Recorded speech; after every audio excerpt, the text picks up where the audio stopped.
Nano.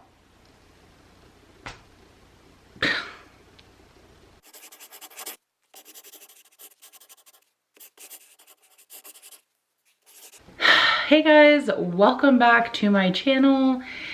It is me, Laura. I know, it's been a while. I have been gone for a while now. I guess like a month off Authortube. I've been on my social medias, you know, if you follow me on Instagram or Twitter, you know, I'll put them somewhere in case you care. But you know that I'm not dead, but I did take a break from Authortube, and Nanowrimo, it broke me, guys. It broke me, and yeah, I kind of want to talk about it, and yet I don't know. This is gonna be kind of a weird video because I have so many things to say, yet what can I say, you know?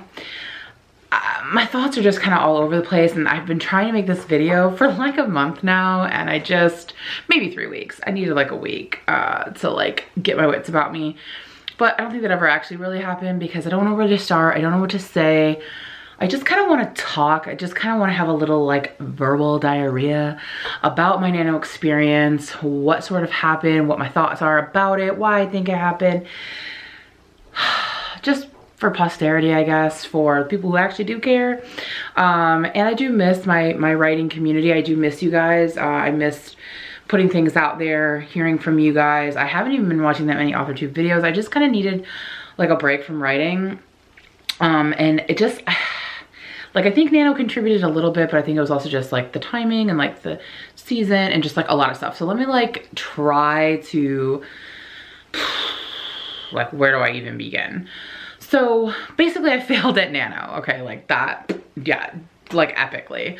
I think I got through like 15,000 words of my work in progress. I think I made it to like day 10 or 15 maybe. Probably one of the worst like efforts of Nano ever. And there's a lot of things in my personal life that contributed to that. I'm gonna make a whole separate video. Oh, I'm gonna make a whole separate video about that because I got a lot of thoughts about that too. I don't know. I got a lot of thoughts lately, and I just kind of want to like pretend like people care what my thoughts are and put them out there for the universe. So you'll get a different video about that. But I've kind of mentioned them before, you know, I have my own issues. Also, this is my first, I mean, I guess I had one other time. This is like my first medicated winter, okay, since living in California, where the seasonal, you know, depression is really bad. I had another one a couple winters ago where I left California for one winter, but that depression was just, that was when I hit my rock bottom. So that's a whole nother story. I've really been dealing with seasonal depression on top of some other personal issues, but like I said, that's a separate video. I want to talk about the other things that I feel like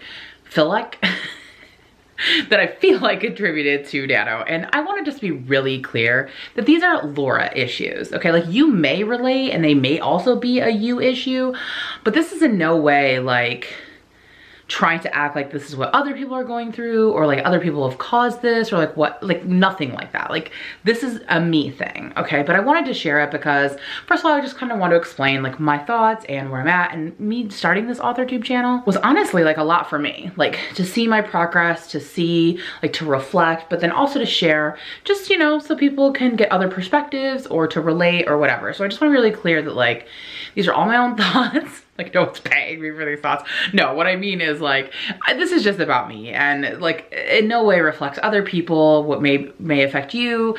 There's no blame, there's no whatever, this is just a me thing, okay? But I've always struggled with making writing a priority to me.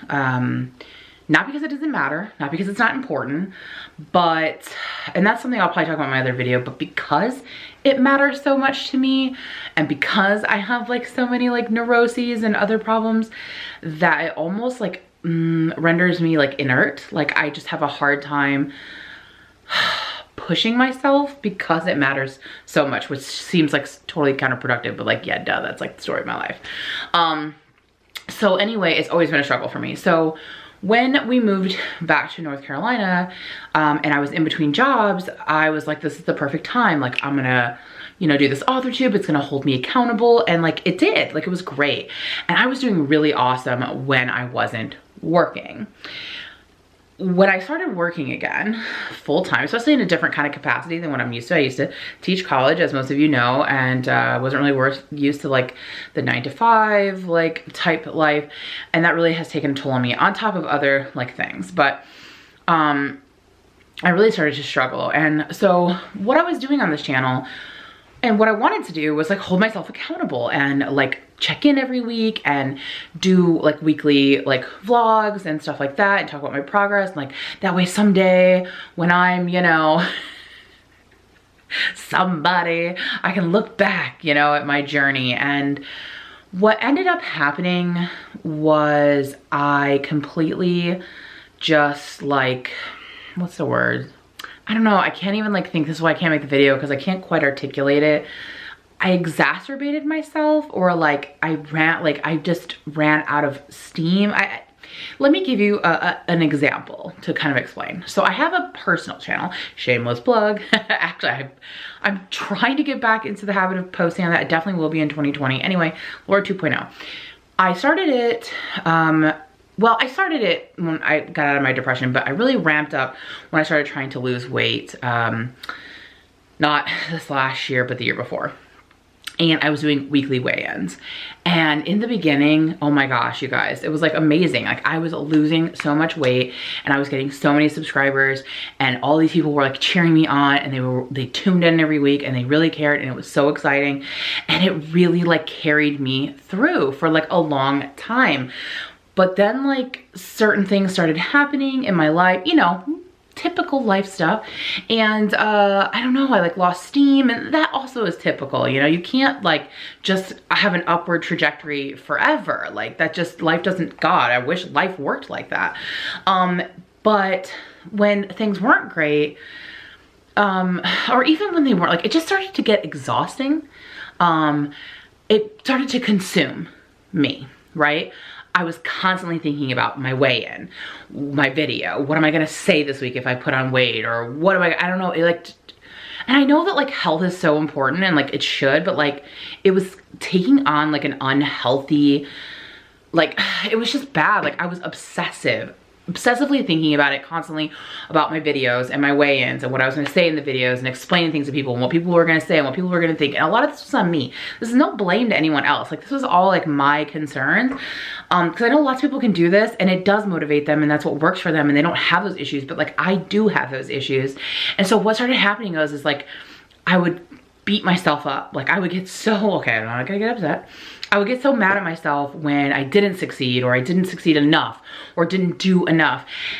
And I would like feel all this shame and guilt and just, you know, all those things. And there really was like no one putting that on me. I mean, maybe sometimes you get a hater, you know, Fat Linda shows up every once in a while, but usually people are very, very kind and understanding. This was all like internal, but it just became obsessive and I was thinking about it so much. And because it consumed me so much, I like did the exact opposite, and I was like, bleh, I don't want to deal with it anymore. I don't want to think about it anymore. I don't want to talk about it anymore. And I completely just like push it away, right? And then this year, what happened? I put all that weight back on, okay? Because I wore myself out thinking about my weight, and I just didn't want to think about it anymore. It was like too much. It was like obsessing or like not thinking about it at all. I'm really like, I have a hard time in the middle and like really like balance, I guess is a good word. And then that's kind of what happened to me this year with writing. How did I fall into the same trap that I did? I started doing these weekly vlogs where I was having to like tell my progress. And I thought like, oh, if I do that, like it's gonna keep me accountable, that's gonna keep whatever. And like, and like it did to some extent, but then it was like, okay, well, if I didn't write this week, or if I don't write 2 weeks, like I start feeling guilty, I start feeling shame. Am I really a writer? Do I really care? Does this really matter? Am I ever gonna get it published? Like I'm 36, like is this ever gonna happen for me? Like so many thoughts, like it like consumed me to the extent where I then when Nano came along and you have to like ramp it up, and I was already struggling to do like a little, I just pushed it away the same way that I did my weight loss. I was like, enough, I can't think about it, I can't talk about it, because I was just feeling so inadequate and so much shame, and it was just, and I know it's like the exact, okay, don't get all bushy on me. I know some of you guys are getting bushy and it's making me bushy, okay? It's me, it's totally a me thing. And I know it's like the exact opposite of what Nano's supposed to be. These are just issues that like I struggle with, and I just have to like, I fell into this comparison trap, you know, which I know a lot of us do, especially being on YouTube or being involved in social media, period. And it's so lame, it's so cliche. I thought I was so above it, you know, but I'm not. It's hard because having a full-time job and a family and life stuff going on, and then also trying to pursue your dreams, your creative endeavors, which are so hard to do, like, it's hard. It's hard, and I don't know that enough people show that and talk about it. And even when they do, you don't, I don't know.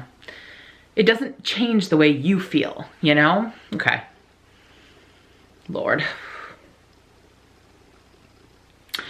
And like, this is no like blame towards like anyone. This is literally genuinely not like towards anyone, but it's like so hard when you see people in different circumstances and you compare yourself to them, because it's like, that's not my life. That's not my situation. And like, why am I like holding myself to that situation? Like, it's just really hard, and it makes you feel inadequate, and it makes you feel like you're missing out when I'm not missing out. Like, I love my life. I like, there are some people, for example, like who have more free time because they don't have a husband, you know, they're single. So like they have a lot of time at night, and like I don't have as much time because I love my husband and I want to spend time with him, and I don't regret that. And like, I don't want to not have my husband to spend time with, but it's just like hard because you see people doing more and doing the things, and you're like, oh, I want to do the things, but like you can't. And I didn't want to be like thinking like that. Does that make sense what I'm trying to say? So it's like, it's not like a jealousy. It's not that. It's like apples and oranges. Like, why you just only see like one kind of scenario, or even when those people just say like, that's why I'm not blaming anyone, because people like are honest. They're like, look, I can do this because, you know, and that's great. But like, that doesn't stop us from like comparing. And then you get really toxic ideas sometimes about like what it means to be dedicated, or like feeling shame about needing to take time off, or needing to indulge in your emotions, or needing to, you know, feeling like you spread yourself too thin. Like, I'm trying to figure out for me a balance. It's something I've never been good at. I'm an all or nothing kind of person when it comes to things. I get really, really obsessed, and then I'm over it. You know, I can lose a lot of weight, and then I eat all the things, you know? So it's just like, it's just something that I'm working on, and it's hard because I know, don't come for me in the comments, I know 36 is not old, but it's just like one of those things where it's like, this is something I've wanted since I was so young. Like, why hasn't it? When am I finally gonna get it together? You know, like, am I ever gonna get it together? Sorry. Oh God, I should not even post this. I just mean, like, when you want something for so long and you still don't have it, you start feeling like it maybe never will. And that's hard. And because I feel like I've wasted so much time, not wasted time, but you know what I'm trying to say. It's like, I know that things take a long time, and it's like, I don't want the, you know, I feel impatient with the process, and I need to just stop. I need to stop being so hard on myself, and I need to stop finding meaning in things that have none. Like, because I didn't write for a week doesn't mean I don't care. It doesn't mean I won't make it. It doesn't mean I don't love it. It doesn't mean any of those things. And if I don't get a book published till I'm 40 or 50 or never, it doesn't mean that there was anything wrong with me. But it certainly feels like it sometimes, you know. So anyway, I didn't want to cry in this video, so that's really super embarrassing. But if you don't know this about me, you probably might find this shocking, but I'm like a big baby and I cry really easily, so it's just, you know. Basically what I just want to say is that be kind to yourself, you know? Be kind to yourself and know yourself, and I need to do what's best for me in my writing, and putting pressure on myself to meet goals or expectations, that doesn't work for me. And I think that one of the most important things I can learn at 36 years old is who I am and what I need and what works for me. So I just want to kind of throw that out there. And you know, my process may mean that I never reach levels of success that others do or what I wish I could, but that's okay, you know? And I'm not defeated, and I'm not giving up, and that's certainly not my personality either. So I do plan to continue working, and I do want to keep my Authortube channel, and I do love you guys so much. I just, I gotta do this like the way I need to do it. And that's the thesis. That's what I'm gonna do. So I'm gonna have some more chatty videos because I have so many thoughts, and it's, you know, poor Erin just hears them all day long, so someone else deserves that burden. And I do want to talk about progress because I do care about my progress. I'm just gonna stop putting so much pressure on myself, and just let the muse speak when she does, and when she doesn't, stop hating on her, you know? So that's where I've been. That's where I'm thinking. I'm sorry. This was probably like a rambling, crying mess. It's one of those things where you're like, don't upload that. Don't upload that. But I'm probably gonna upload it just because it's the truth. It's the truth. It's real. It's me. And yeah, it's about time I start accepting that. So thank you guys as always for watching. I will have another video soon coming up, but I'm not gonna give myself arbitrary deadlines of when it's gonna be up because, you know, your girl can't be trusted, but hopefully soon. I feel so much better finally just getting this off my chest and coming back to you because, you know, it's like the longer you're gone, the harder it is to come back, and I want it to come back because I miss you guys so much, and I can't wait to get back into writing and back into the community. And yeah, so thank you guys so much for watching, and I'll see you in the next one. Bye.